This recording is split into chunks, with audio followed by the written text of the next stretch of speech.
тілде Ахмет Байтұрсынұлы бастаған Алашшылар жайдан жай қазақтың жаңа дыбыстық жүйесіне, айтуына, қазақтың өз танымына сәйкес болу керек терминдер деген жайдан жай айтқан жоқ.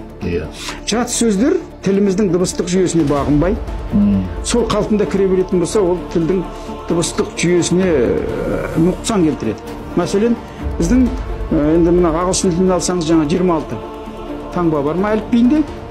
Бізде 42.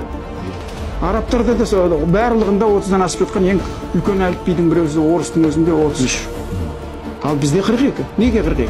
Неге біздің әліпбиіміз соншама шұбаланған? Себебі орыс тіліндегі сөздерді, орыс тілінің тіліне қабылданған сөздерді қазақ тілінде жоқ дыбыстарды неге бізге енгізді? Ц, ю, я деген бізге түкке бере береді. Орыс тіліндегі сөздерді қазғалтында орыс сияқты қылып айтып, орыстың емлесін сақтап, орыс сияқты біздің айтып үйренуіміз үшін біздің әліпбиімізге басы артық дыбыстық жүйемізде жоқ таңбалар енді.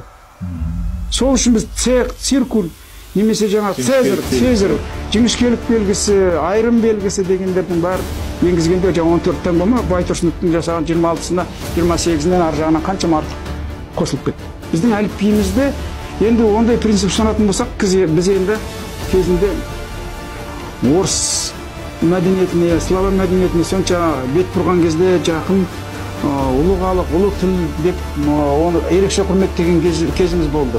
Енді қазір шығыста да ұлы, одан еш кем түспейтін экономикасы жағынан халқының санынан да алып мемлекет Қытай тұр.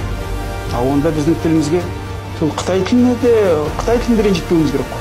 Немесе қазір ағылшын тілі өркендеп тұрған заманда біз ағылшын тілін неге орыс тіліне кем көруіміз керек? Онда W-ді әліпбиімізге кіргізейік, ондай принцип ұстанамыз. W-ді қазақтар айта алады ғой. Ондай болмайды. Сондықтан біз қазір әр тіл өзінің дыбыстық жүйесінде бар дыбыстарын сақтап, басқа тілден кірген сөздерді өз тіліне бейімдеп алу керек. Шерубай аға, мені мазалайтын мынандай тақырып бар. Өзім жалпы осы журналистика саласында келе жатырмын ғой. Негізі филологпын. Осы тақырыпты жазып, көтеріп қойған мақалам бар еді. Соны жариялауға бірақ ұялып жүрмін. Әріптестерімнен ұялып жүрмін. Дегенмен сізге сұрақ ретінде қояйын, мамансыз ғой.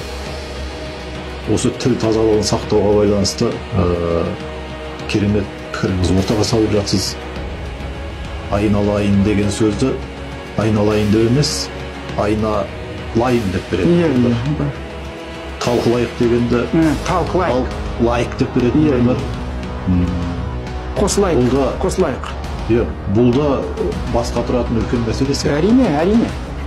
Өте, осының бәрі бұл өз мәдениетін қор, өзге мәдениет зор сыны психологиясынан туындайтын мәселе. Бұл жасырып жабудың түкке керегі жоқ.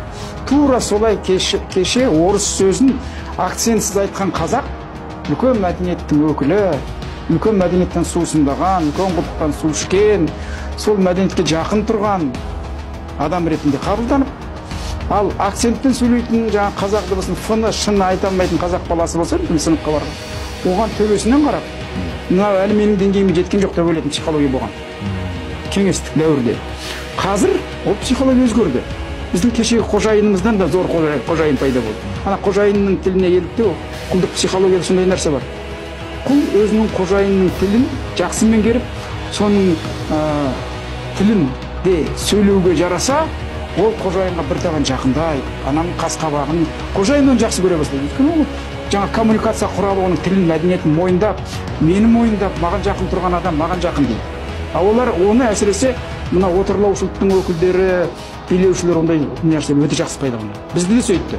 Біздің орысша сөйлеген, орысша білім алған, орыс тілінде жетік адамдар билік пен ғылымның, әкімшіліктің басына неге Мәскеу тартты деп ойлайсыз? Сондай. Өйткені сол мәдениетке жақын тұрған адамдар, солардың қолыменен ана қазақ тілділерді, қалың қазақты басқарып, мәдениетті сол мәдениетке жақындату үшін ондай өкілдер соған қызмет етеді. Жаңағы Халелдің айтып отырғаны тілді бұзатын да осы оқығандар дегенде сол оқығандардың қолымен, солардың ықпалымен біздің тіліміздегі советтік теориялар менен жаңағы ұстанымдардың көбінің Байтұрсыновтардың жасаған қағидаттарының талқанын шығарып жаңа арнаға салып берген сырттан келген адамдар емес, өз өкілдеріміз.